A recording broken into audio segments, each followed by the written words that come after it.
Thanks, Richard. I want to start by showing you a video, and because I think the projector is just about to probably pack up again in a minute, I'm going to get straight to it. This is a 40-second video that attempts to compress 2,000 years of church history into those 40 seconds. So have a look as this video describes how the good news about Jesus has spread around the whole world. You can see the date there down the bottom corner, and the white is the areas where the good news about Jesus is heard and believed.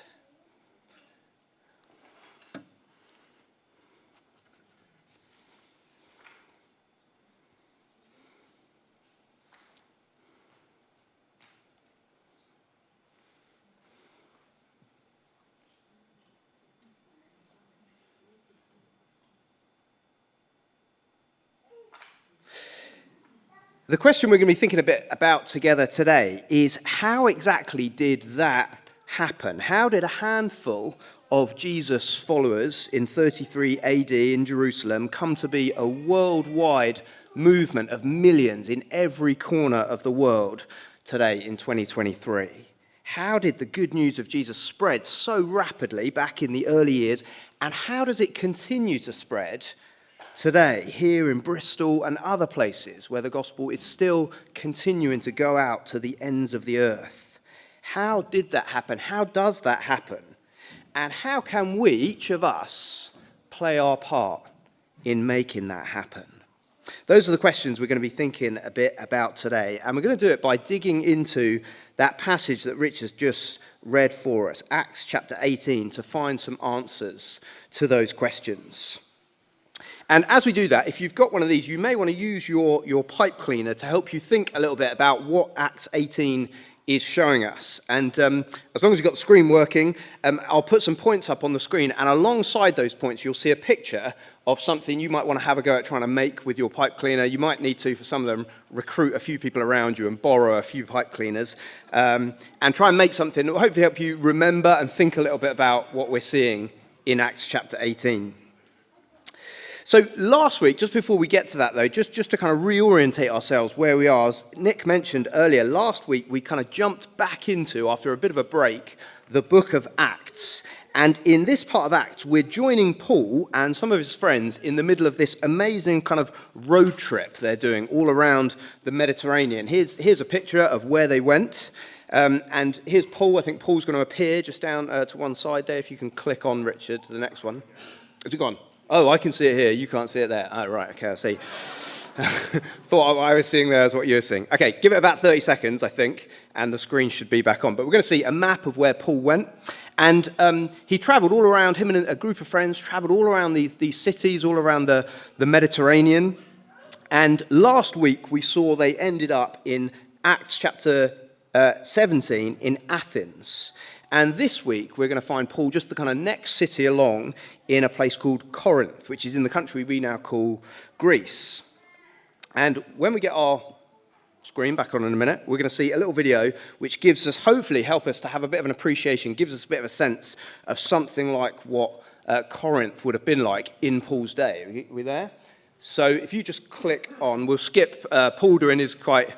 God, I wish I'd set this up to go faster now. He's now going to take 20 seconds to move slowly around the Mediterranean. Okay? Then we'll get to the next one. So there you go. So here's a little, this will just run while I talk about this. This next video, while we've got the projector, will run and give us hopefully a bit of a sense of what Corinth might have been like in Paul's day. So someone's done this kind of mock-up, which I found really helpful, of something of what Corinth was like in the time that we meet Paul there in Acts chapter 18. And Corinth, it wasn't like a little backwater. It was a big, impressive city, as you can say. It was probably the biggest city in Greece at the time, even bigger than Athens. And there would have been hundreds of thousands of people living and working within those big fortified city walls. And just outside the city walls, I think you see in shot once or twice there were two big seaports where all sorts of goods and people from all around the Roman Empire would have been coming and going every day in and out of Corinth. So you have to imagine those streets there kind of teeming with people and animals and carts and all sorts of different languages and cultures. And Corinth, it was the kind of city that you went to if you were looking for a good time. So you can see up on the hill in the background there was this huge great hill on top of which was a temple to Aphrodite, the Greek goddess of love. And down in the city itself, there were theatres and restaurants and various different kind of sporting arenas and stadiums. And every 2 years, Corinth held this huge athletic competition, a bit like the Olympic Games called the Isthmus Games. And thousands of people would flock to Corinth for this festival of kind of sport. So Corinth was this huge, big, multicultural, prosperous city. And the people of Corinth would have been understandably proud of their impressive city and everything that it boasted. So you could think of Corinth there as a bit like this, you'll see on the next slide, a bit like the Las Vegas of the ancient world, a city of glitz and glamour, kind of place you'd go for a good time. And so imagine then how Paul felt when he arrived in the Las Vegas of the ancient world, Corinth, to try and share the good news about Jesus there. In fact, you don't have to imagine, actually, because later, after Paul had moved on from Corinth, he wrote a letter to the church there in Corinth. We have it in our Bibles as 1 Corinthians. And at the beginning of 1 Corinthians, Paul tells us how he felt when he showed up in Corinth back in Acts chapter 18. Just have a look at what he says in 1 Corinthians chapter 2, verse 3. Paul says, "I came to you in Corinth in weakness, with great fear and trembling." So how did Paul feel turning up in Corinth to tell people there about Jesus? He was terrified. Here was Paul turning up in the Las Vegas of the ancient world, a city where people had it all, leisure, culture, entertainment, everything you could want. And Paul was going to try and persuade them that a guy called Jesus, who no one had ever heard of, who was crucified by the Romans 20 years previous in the little backwater town of Jerusalem, had actually come back to life and was now reigning as the king of the whole world, and that they should all follow him. And as he says, he was terrified about the prospect of doing that. Just like we so often are, aren't we, when we think about trying to tell our friends, our neighbours, our colleagues about Jesus, the King of the world, who they should follow. I don't know about you, I find the idea of talking to other people about Jesus terrifying.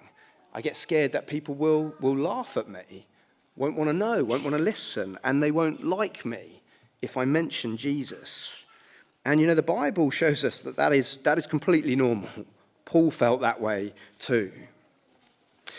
So the question is, though, if Paul was so terrified about sharing Jesus in Corinth, how did a church ever end up getting started and growing in a place like Corinth? And more to the point, how will new churches ever get started and grow in places like Bristol, where we are similarly terrified about sharing Jesus sometimes?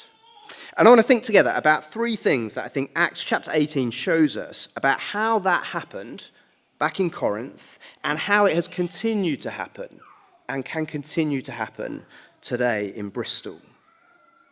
So first thing Acts 18, I think, shows us is that churches start and grow where Jesus' followers work together. Where Jesus' followers work together. There's your first idea for what you might want to do with your pipe cleaner there. Have a go at making a group of people, Jesus' followers, working together. Did you notice in Acts 18, the first thing that Luke tells us Paul did when he got to Corinth? Have a look down there, verse 2. First thing he did, he went and found a couple of friends. He found this married couple called Priscilla and Aquila, and he went and stayed with them. And Priscilla and Aquila, we discover later, they become a kind of key part of Paul's ministry team. So in the second part of Acts chapter 18, Luke tells us how Paul, he later took Priscilla and Aquila with him to Ephesus. And then he left them there as he went on elsewhere. And they stayed there encouraging the church, teaching, building up the church. And then even later on still, at the end of Paul's letter to the Romans, we read about Priscilla and Aquila. Again, this time we discover they're back where they're kind of home in Rome, and they're back as part of the church there. And Paul mentions there, at at the end of Romans, how Priscilla and Aquila, how much they helped him and the other churches in this whole area, and how they even risked their lives for the gospel. So you see, Acts 18 is not just about Paul and what Paul got up to. Priscilla and Aquila were key members of his ministry team. And not just Priscilla and Aquila. Look at some of the others that we read about just in these verses here. Verse 5, we've got Silas and Timothy. And then in verse 7, we read about this guy called Titus Justus, and he lends Paul his house to use as a meeting place for the growing church in Corinth. And then in verse 8, Luke tells us about this guy Crispus and his whole family, who became kind of core members of this new fledgling Corinthian church. And what we see here in Acts 18, I think we see all the way through the book of Acts and all of Paul's letters. Wherever Paul went, he gathered a team together. And together that team did the work of sharing the good news about Jesus. We love, in our culture, don't we? We love celebrities. We love to put kind of individuals up on a pedestal and treat them as heroes. And the same's true in the church sometimes. So we read kind of biographies of great missionaries, or we follow our favourite Christian leaders on social media. And if we're not careful, we can slip into thinking that the way the good news of Jesus spreads around the world most powerfully and most effectively is really just down to a handful of really gifted, really brave leaders or individuals. But you know, the reality is, the good news about Jesus, it hasn't spread around the whole world like we saw on that video earlier because of a handful of heroic individuals. Everywhere the gospel has spread, when you look closely at how that's happened, you'll see God has used ordinary followers of Jesus, many of whose names we'll never know, working together as a team. As teams, groups of people with all sorts of different gifts and skills working together to reach out with the good news of Jesus, to disciple believers, to spur each other on and support each other in this work. Churches, they start and they grow when followers of Jesus work together as a team. And that's as true today here in Bristol as it was back in Corinth. If we want to see this church grow, and if we want to see new churches planted across our city, Bristol, well then every single one of us here today has a part to play in this team. Jesus has given each one of us gifts to use to build up his church. Maybe your gift is you are really good at encouraging other people. Maybe your gift is you're really good at organising things. Maybe your salary means that you can pay for things that need to be paid for in church life. Maybe you're a natural evangelist. Maybe you're good at getting to know new people and introducing them to others. Whoever you are, if you are a follower of Jesus, you have gifts. And if the good news of Jesus is going to continue to reach new people and new places, the church needs your gifts. It's a team effort, sharing the good news about Jesus. That's the first thing I think we see in Acts 18. The second thing Acts 18 shows us is that new churches start and grow when Jesus' followers keep speaking about Jesus. When they keep speaking about Jesus. Now there's a challenge for you to make with your pipe cleaner. If anyone can make one of these, I'll be mightily impressed. Just take a picture and come and show me later. This way you might need a few pipe cleaners. Have a go, see if you can make that. Or something that better encapsulates this point. Churches start and grow when Jesus' followers keep speaking about him. So you see what Paul does next. After he links up with Priscilla and Aquila, see what he does next? Verse 4. Every Sabbath he reasoned in the synagogue, trying to persuade Jews and Greeks. See Paul's priorities when he gets to Corinth? Number 1, link up with some other Christians. Number 2, go and find some non-Christians to share Jesus with. So Paul would work all week with Priscilla and Aquila, making tents together. And then on a Saturday, when all the Jews who lived in Corinth would get together at the synagogue, Paul would go too, so that he could reason with them, so that he could try and persuade them that Jesus was the king they were waiting for. But you see what Luke tells us? That the Jews there at the synagogue, they didn't believe Paul. And not only that, they weren't very polite about it either. Do you see verse 6? They became abusive towards him. I guess that's one of the things we most fear, isn't it? That stops us sometimes from talking to other people about Jesus. I know for me, it's the fear of that kind of reaction that often leads me to keep my mouth shut when an opportunity to speak about Jesus comes along. And we do need to know that sometimes people will not like what we have to say about Jesus. And sometimes they won't like us for saying it. But when that happens, what do? Well, let's look at what Paul did and learn from him. Have a look at verse 6. But when they opposed Paul and became abusive, he shook out his clothes in protest and said to them, "Your blood be on your own heads. I am innocent of it. From now on, I will go to the Gentiles." Then Paul left the synagogue and went next door to the house of Titus Justus, a worshipper of God. Crispus, the synagogue leader, and his entire household believed in the Lord, and many of the Corinthians who heard Paul believed and were baptized. So Paul, he tried his best, didn't he? But in the end, he realized there was no more he could do. So I'm sure with a heavy heart, he moved on to a new place where he could keep on sharing Jesus with those who would listen. And straight away, do you see what Luke tells us? Crispus, none other than the synagogue ruler, and his whole family, they become Christians. And many others, Luke says, who heard Jesus became Christians, believed in Jesus. So Paul doesn't let rejection stop him. He moves on and he keeps on speaking about Jesus, and the church grows. And again, it's not that Paul wasn't scared. Paul wasn't superhuman. He felt the same fear that we do. And we know that because of what Jesus says when he appears to him in a vision. Do you see that in verse 9? One night the Lord spoke to Paul in a vision. "Do not be afraid. Keep on speaking. Do not be silent."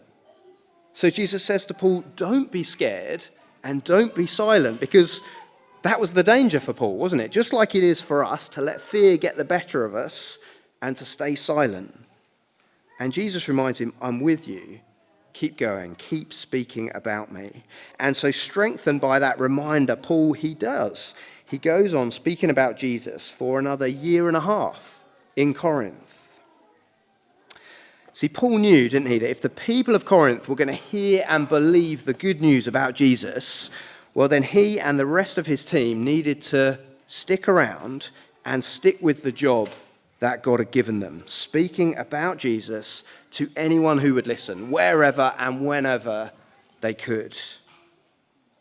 And if people in your school or your workplace, people in your street, are going to hear and believe the good news of Jesus, it may be that the only way that's going to happen is if you and I stick around and stick with the job that Jesus has given us to do too, speaking up about him wherever and whenever we can. And that is a scary job, isn't it? But we're going to think a bit more in a minute about how Jesus hasn't left us to get on with it on our own. Just like he was with Paul here, he is with us. We are in his hands, and he is so big that nothing is too scary for him. So before we come back to Acts 18 and think a little bit more about that, we're going to pause and we're going to sing together about our great big God. So should we stand and sing together? So we've seen that new churches start and grow when Jesus' followers, when they work together and when they keep on speaking about Jesus. Finally, Acts 18, I think, shows us that new churches start and grow as Jesus works. As Jesus works. That's a hammer. You can make any kind of tool with your pipe cleaner that you like to help us think about and remember it's Jesus who is the one who is building his church. Have a look back at Acts chapter 18, just verses 9 and 10. One night the Lord spoke to Paul in a vision, "Do not be afraid. Keep on speaking, do not be silent, for I am with you, and no one is going to attack and harm you, because I have many people in this city." So Paul and his friends, they kept on speaking about Jesus, not because they thought it all depended on them, but because they knew that Jesus was with them. And because they knew that Jesus is determined to build his church. And nothing and no one can stop him from doing that. Do you remember what Jesus says to Peter in Matthew chapter 16? I will build my church, and the gates of Hades will not overcome it. Nothing will stop Jesus building his church. And that is exactly what we see in Acts chapter 18, isn't it? No matter who tries to stop it, no matter what they do, Jesus just keeps building his church. And nothing and no one can stop him.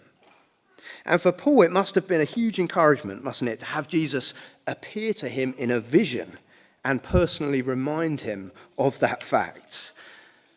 I guess, though, for most of us, we haven't had a vision like Paul did. But the thing is, even without a vision from Jesus, our situation is not that different to Paul. If we are trying to share what we've seen about Jesus with those around us, as we have opportunities and as our temperament and our gifting enables us to, then we can be just as confident as Paul could that Jesus is with us as we do that. Do you remember what Jesus said to his disciples at the end of Matthew's gospel, just before he went into heaven? Richard, I think we got this on the next. Thanks.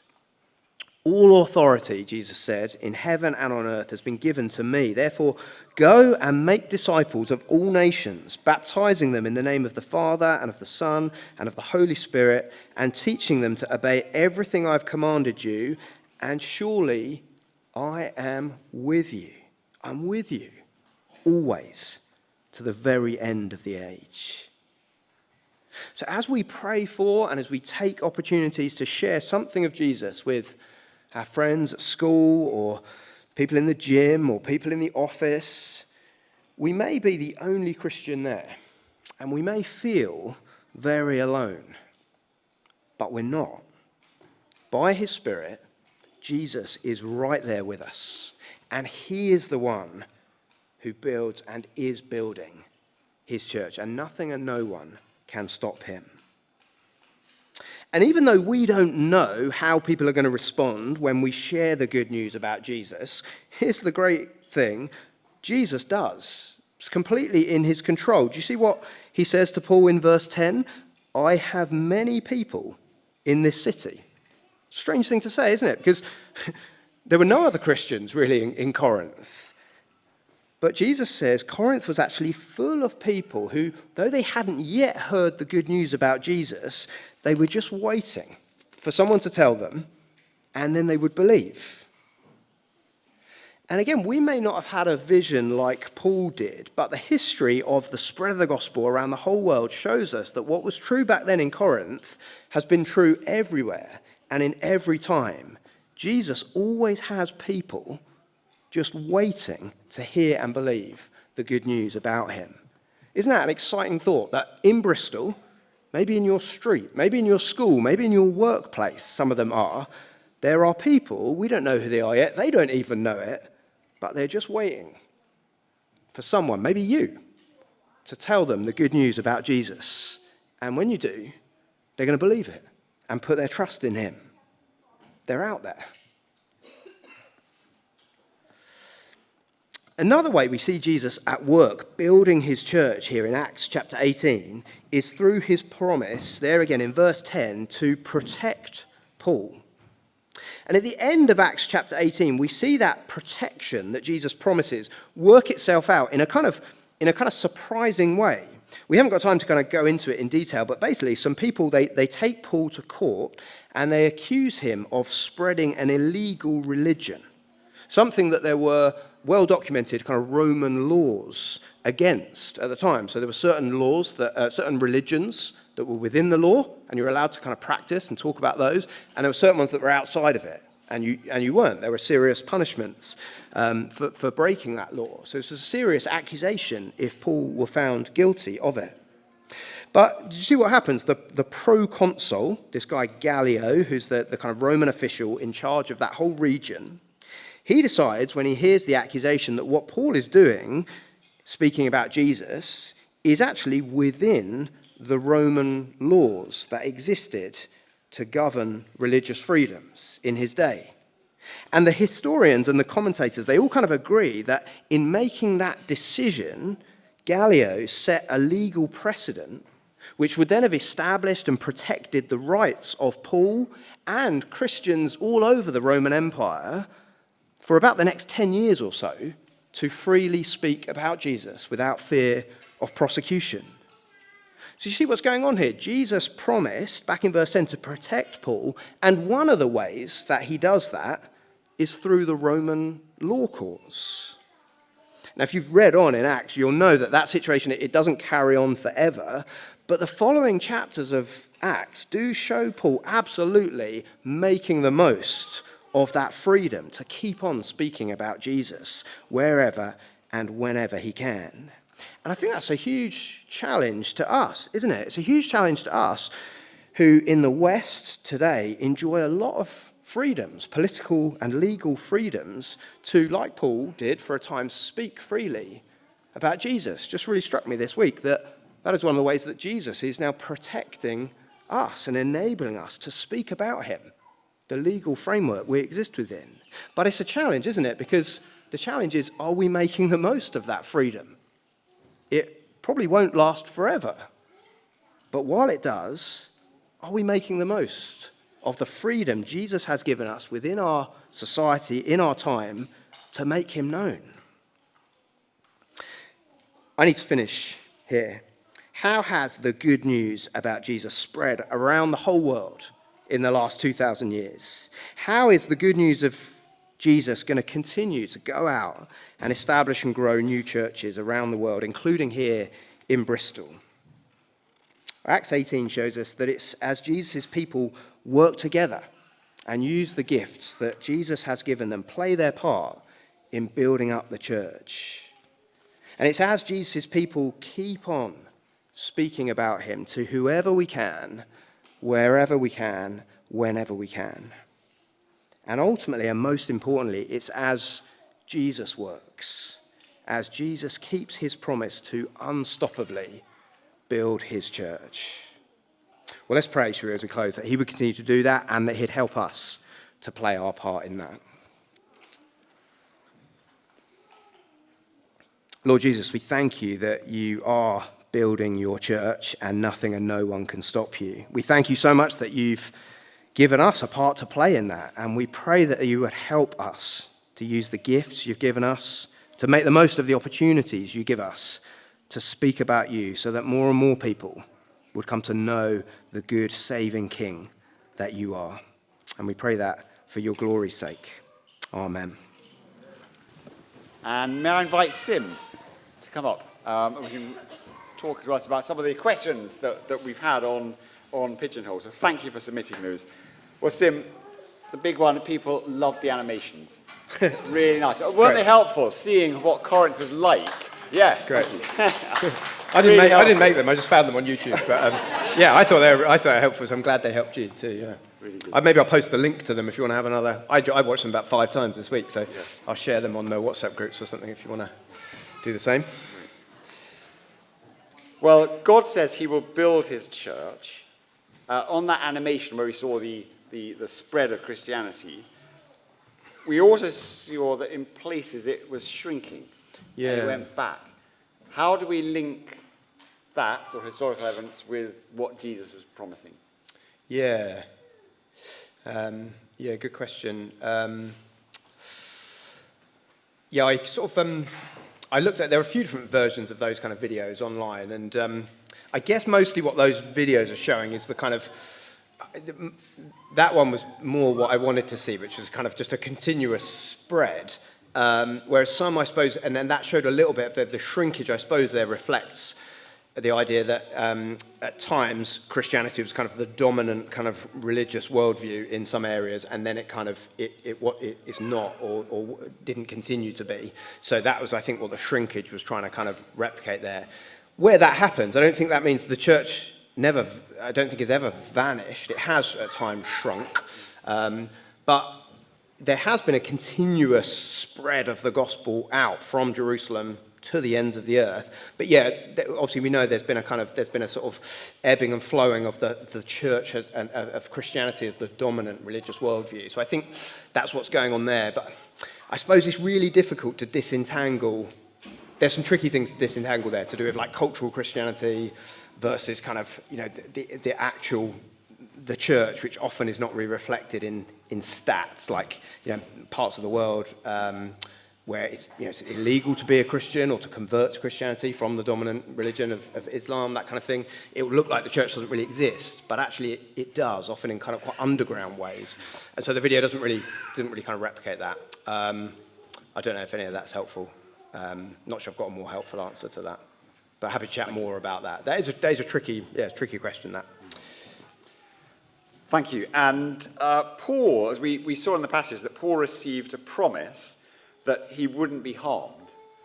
Yeah. Now, can we expect the same promise? Or are there situations where you may think, actually, there's a risk? Yeah. I mean, we might experience the same promise. Jesus might kind of, you know, meet with us in an amazing way.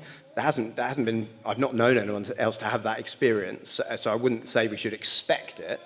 And actually we see in Paul's experience, you know, he is harmed after there's a period of protection. He gets this 18 months where he seems to be able to kind of freely share the gospel and minister in Corinth. So he's given this period of protection, but then, you know, after that he's harmed in all sorts of terrible ways, and ultimately he's executed in Rome. So it doesn't seem to be a blanket kind of guarantee for the rest of his life. So no, I think if we can expect anything, we can expect sometimes to be in situations where we may experience kind of harm for speaking up about Jesus. That has been the experience of Christians down through the ages. I think we live in an unusually safe place and time where there's very little of that in our culture, but that's not the case. That hasn't been the case throughout history, and it's not the case around the world. Lots of Christians, you know, pay dearly for speaking up about Jesus and following him. And I think, you know, the Bible and Jesus has a lot to say about that should be in our expectation. But I guess undergirding that, Jesus says all sorts of things about, like, even when you're in harm's way, and even though people might kind of physically harm you for speaking about me, ultimately you're completely safe, because this life is not all there is. There's eternity, and Jesus promises that we'll be safe beyond the grave, and the safety and future that he promises is completely untouchable. Even death can't take it away. So I guess there's a weird mix of things going on in the Christian life where you might experience harm and suffering, but at the same time there's this rock-solid, unshakable safety stretching on into eternity that I guess means it's the reason why Christians have been willing to suffer and experience loss of physical safety and property and that kind of thing. Fantastic. Maybe the final question, keep it the final question. So do you have thank you so much, Sim, do you have any practical ways of reaching people, like family and friends, with the good news, where directly preaching about Jesus maybe would get a backlash? So how do we preach to people without actually preaching to them? How do we tell people good news, rather, without just preaching to them? Yeah.